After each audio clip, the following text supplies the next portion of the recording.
Emily! You get out here at once! Huh? I want you out of here today, okay? Mom?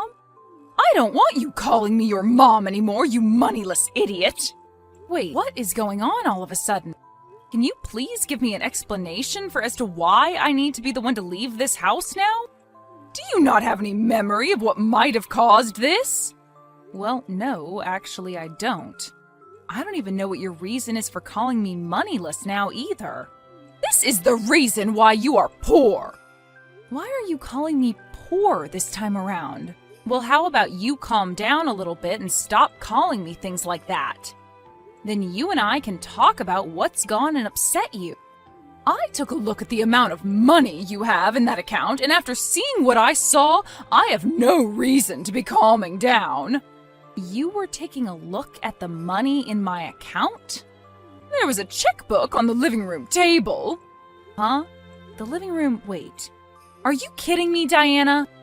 You've gone out and made another duplicate key to let yourself into our house without asking us? Could you please stop it with that reckless crap already? I've had enough of it now. You live over an hour away from our place as well, so how much free time do you have on your hands to be doing this all the time? Who the hell cares about something like that right now? Only $100 in your account? Excuse me, $100 in my account? What the hell does this mean? You're supposed to be working for one of the largest companies in America, and all you have in your account is $100?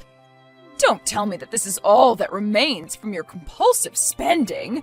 When Brad brought you over to my house saying that he really wanted to marry you, I heard from you that you're working for that huge conglomerate, and that's why I allowed you to be his wife. But now that the lid's been opened on your life, I can see that all you have left this month is $100.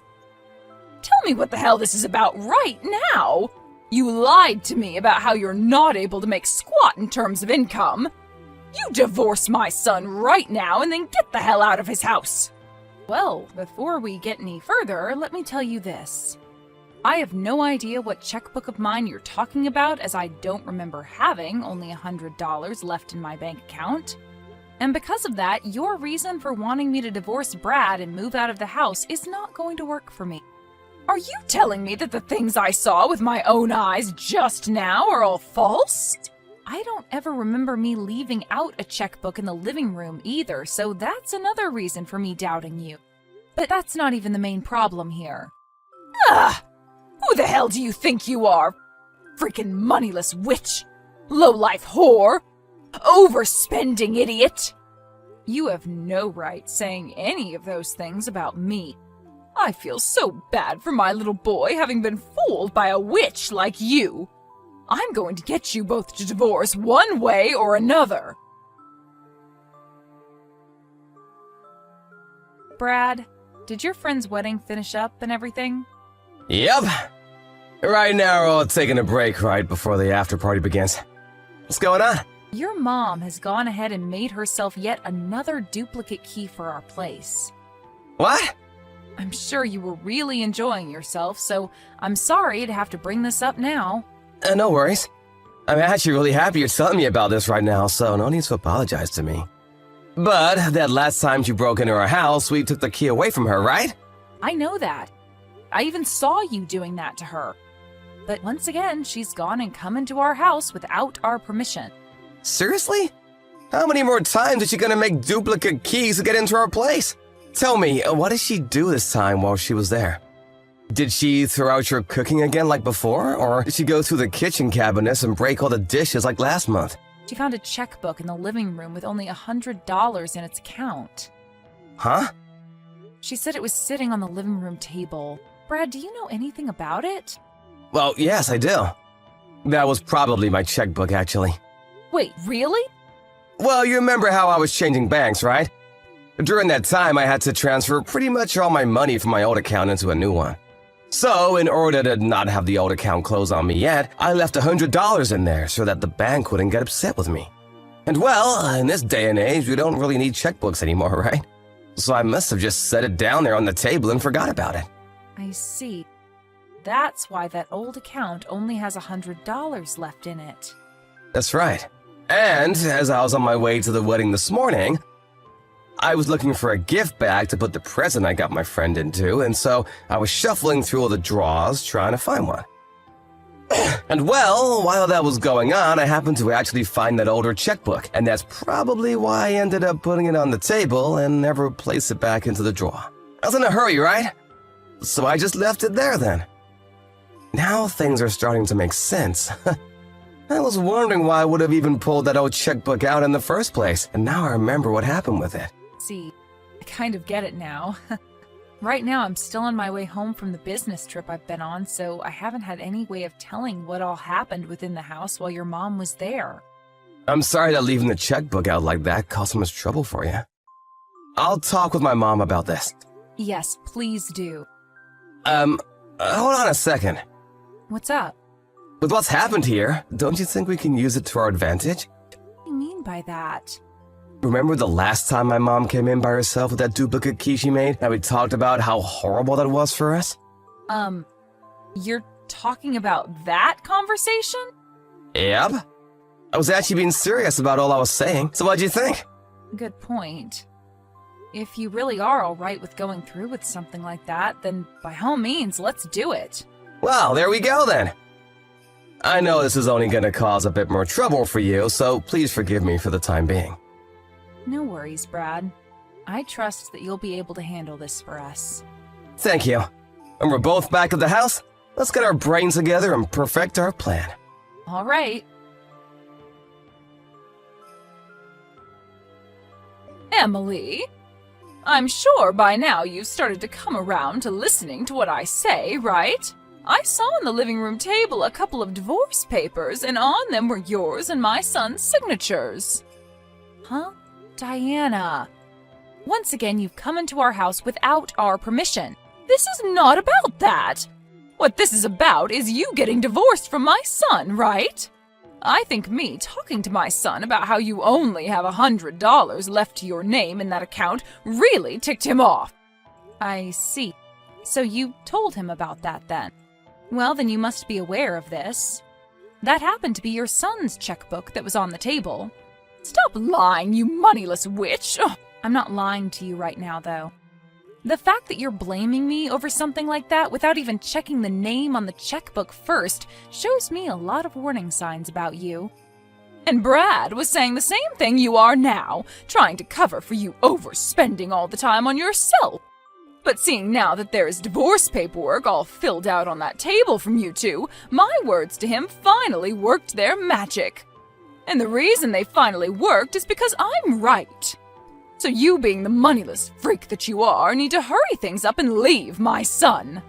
Is that right? Well, this was supposed to be my final warning to you. Warning? You don't seem to care at all about your son and only want what's best for yourself, since you're not even listening to what he's been trying to tell you. Huh? Well, I've had enough, and I am no longer going to try and tell you off. Goodbye. What the hell are you talking about? Well, whatever. You guys are already getting a divorce now, so I don't give a crap what happens to you after. I'm looking forward to seeing my son come back home to me again after this. I'm going to clean his room up right now for him, so that when he comes back to me, he'll have a lovely room to sleep in.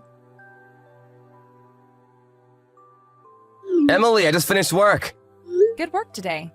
I took a look at those screenshots you sent me of that conversation with my mom. I guess she really isn't listening to either of us, just as we thought she'd do. Seems that way. I was really trying to give her one last chance by telling her the truth straight up, but I guess she doesn't even trust my word. She's been that way for decades now, but I guess even time couldn't fix it for her. If anything, it's only made her worse, to the point that even I can't handle it anymore. Brad, are you going to be okay? I understand what's going to happen here, but she is your mom, right? Are you really sure that you're okay with what we're about to do? Yep. And you really don't have to worry about me because I'm all for this. Actually, this has a boatload of benefits to it, and I'm gonna feel amazing having her out of my mind once and for all. I think I can finally understand what my dad must have gone through with her that made him run away like that. She is really not good for anyone to be around, that monster. The kind of monster that thinks only about herself, no matter the outcome. Yeah. Emily, thank you for checking up on me there. But I'm totally set with what we plan to do, so don't worry. All right. Okay, then. Now, I'll see you at the new place. Yes. I'm leaving the house right now.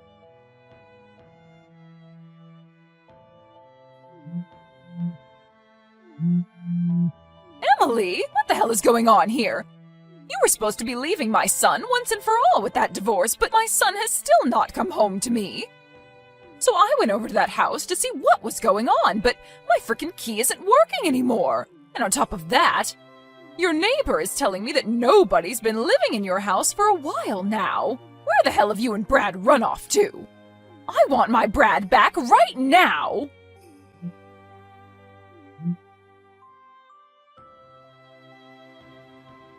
Mom, you stop texting Emily about everything right now! Brad? Where are you right now? You have left that witch already, so hurry up and come home to me. I want the two of us to start living happily together again, just like we had been doing years ago. Happily, huh? Mom, was there ever a time you and I lived happily together? What are you trying to say? You and I were able to live together for a very long time, right? Even when your dad ran away, you stayed right by my side the whole way. And if it wasn't for me doing that, Dad would have never been able to set himself free. Huh? I know about who I am to you. You forced Dad to impregnate you so that he'd have to marry you, and the baby that you forced happens to be me, right? Huh? Wait, that's, And because of that, Dad, who has been so scared of you the whole time we lived together, was never able to flee. But Dad had a plan, and that was to one day use me as bait to get himself time to leave the house without you ever being around to stop him. And that's why in the end, he was able to get away, and I was left with you, with nowhere to run myself. What did you say? I'm far older now, and all of that is nothing I need to worry about anymore. You don't need to worry about it?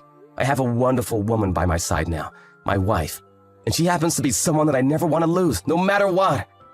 What? What are you talking about right now? You already divorced her, and the only woman you need to worry about now is me. We didn't get a divorce. Huh? The divorce papers that you saw on our living room table were all fake. Fake? You were the one that came into our house without permission and started to go off on Emily saying that the checkbook with $100 was hers and that she needed to leave me for good. So we wanted to see how you treat Emily if we place fake divorce papers down for you to walk in on. We also wanted to see how you react to me trying to tell you the truth about the checkbook, but you never bothered listening to me. And well, we found out in the end how you'd react. Things turned out the way we didn't want them to with you, to the point that all we could do was laugh. Brad? I'm done being your son. What? I like to think of us moving to a new house without ever telling you as a first step, and me not being your family anymore, please. What the hell are you saying to me? Wait, don't tell me that witch is so upset about me finding out about the $100 she had left that she's forcing you to say all this to me and run away. Don't worry. I'll get you a lawyer and everything, and we can sue her butt. I told you before that the $100 checkbook was mine, right? You should be aware that it was my name printed on the front of that checkbook, right? Well, you totally ignored my name on it and blamed Emily as though she used all of her money up on herself and then asked for her to leave me. But for someone working for that large of a company to use up all her earnings to have only $100 left. I'll tell you one last time. That checkbook with only $100 in it is mine. And I explained to you before what that checkbook was and why it only had $100 in it, right? Fed that you're acting as though I never told you any of this. Do you have any idea how I'm feeling about that? Brad? No. There's no point in trying to talk with you anymore. So we're done here. Huh? This is me cutting ties with you. Wait! Stay the hell away from us forever.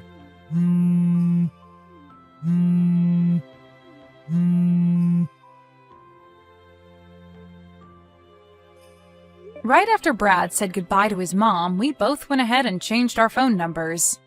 But of course, that wasn't going to be enough for us, and so we went and spoke to the rest of the family and told them that we wanted nothing to do with her anymore, which they all agreed with. And after we felt secure that she wouldn't ever be able to find us, Brad started trying to get in touch with his dad again, who apparently moved to England. There he happened to open a store of his own, which he's running. And when Brad got in touch with him again, his dad asked him to come out there and help with the business. As for myself, I asked my company if I could start working remote from England, and they agreed to my wish, as long as I came back once a year for a planned meeting. A little while after we had moved out of the country, Diana heard from somewhere that her son and his wife had moved overseas. At that point, when she thought she'd never be able to give up, she stopped. I guess the knowledge that she could literally not get to us now without a plane ticket really got into her thick head. She's gone and settled down now and has moved into a retirement home where she's going to live the rest of her life now, since she has nobody left to come and take care of her. Neither Brad nor myself ever saw something like moving to England as ever being a part of our lives, but I think that it's really been the best choice we've made as a couple. I no longer have the fear of ever having to see his mom again, and he finally has been able to reconnect and work with his dad that ran away from him so many years ago. In hindsight, having Diana act as a complete lunatic around us was a blessing. And I hope that she ends up in as good of a place as we're in someday. Thank you for watching and listening. We hope you enjoyed the video. Don't forget to like this video and subscribe. Also, feel free to leave a comment about what you thought of the story. We look forward to seeing you at the next story.